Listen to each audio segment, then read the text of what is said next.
We don't talk about culture and brand very much. They are two sides of the same coin.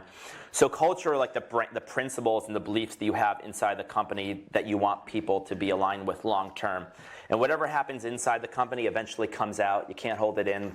And brand is really the promise outside the company that everyone identifies with.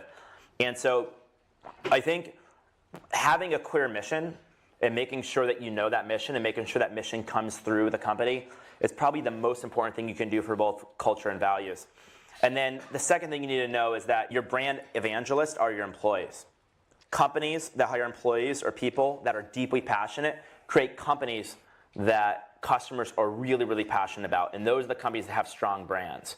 And so, Zappos had a really strong brand because they have strong culture. And a lot of companies, like Google, they care deeply about the culture. And brand is really the connection of you with your customers. And so if you have a really strong culture, then the brand will come through. The final thing to say about brand is a lot of people, when they talk about their brand, they talk about what they sell. So if you're Apple, one way of doing it is to say, we sell computers, and like our new screens are like larger and it's faster, and they talk about bits and bytes.